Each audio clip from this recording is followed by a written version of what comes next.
Hey, Reg here with another segment of Organizing for Beginners.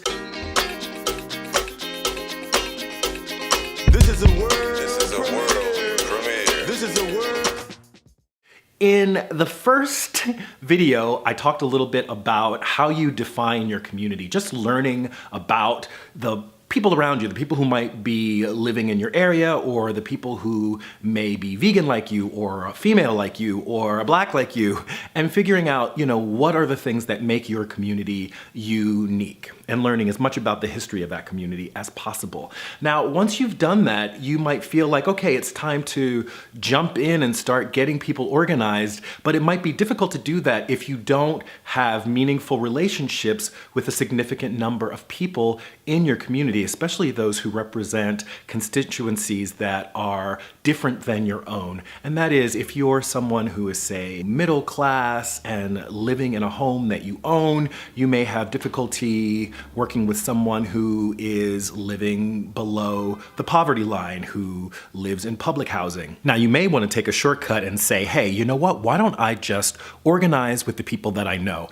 I have people on my block that I know and love. We have great relationships. We can just go and figure out what it is that we want to do and change the community all by itself, because it really only takes a handful of people, right? The problem with this is that you may end up doing work that actually deepens fissures that exist between the different constituencies that are within your community. The divisions that exist within a community are there by design. They're there to keep us from being able to come together and organize and really build power together. Sure, it might be okay to start with people that you know just to get some momentum going, but it is really important that as soon as possible you figure out how to get out of your comfort zone and start building relationships with those people that you don't know.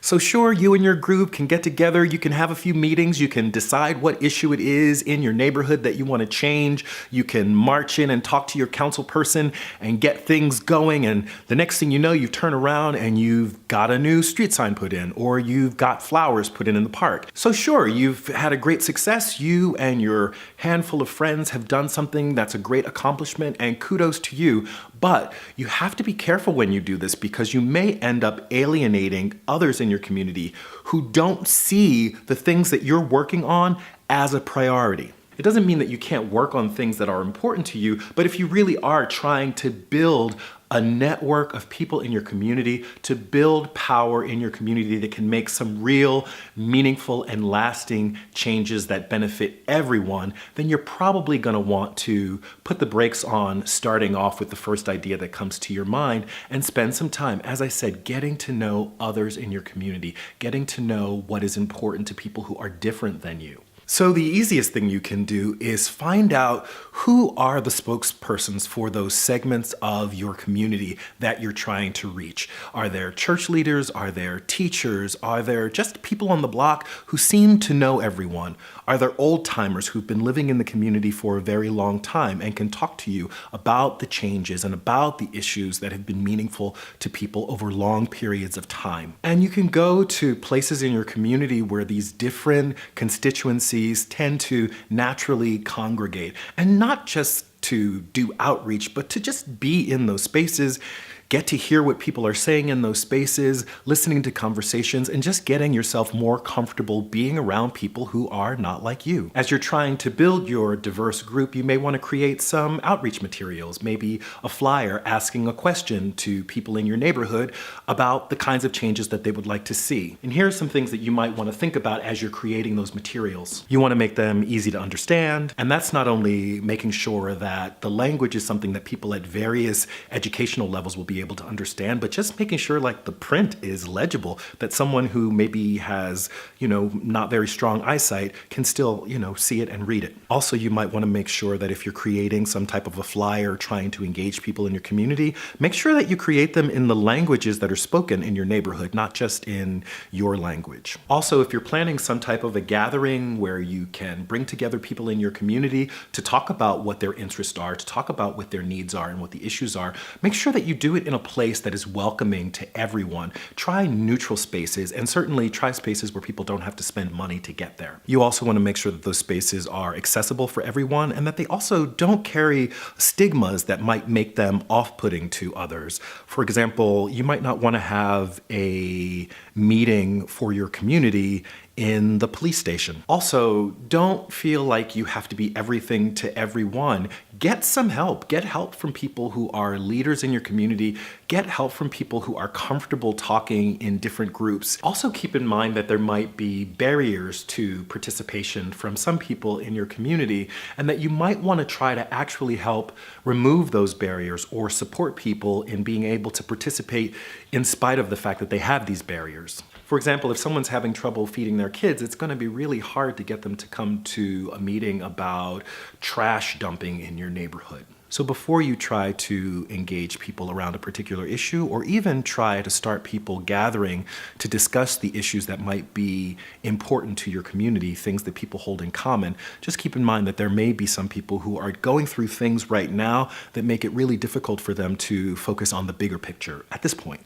And if the issue is small enough, you and your group of people who are gathering to build community might think about ways that you can address this issue before you take on larger ones. Also, if someone's dealing with an oppression like racism, sexism, it's going to be very difficult for your group to shift their focus to trying to solve that issue. That's just not practical. So what you might do is just simply be aware of the impacts of these other oppressions on people who might really be wanting to engage in building a stronger community. Don't tokenize people. Don't get people in the room just so that you can say you had a woman there or a black person there or a person that's differently abled. You can't expect one person representing a group to speak for that entire group. And before you jump in, you might want to do some soul searching, because people are going to ask you why you're doing this, and they're going to want to hear a compelling answer, and an answer that's going to be transparent as far as what it is that you stand to gain, how you stand to benefit from the work that you'll be doing,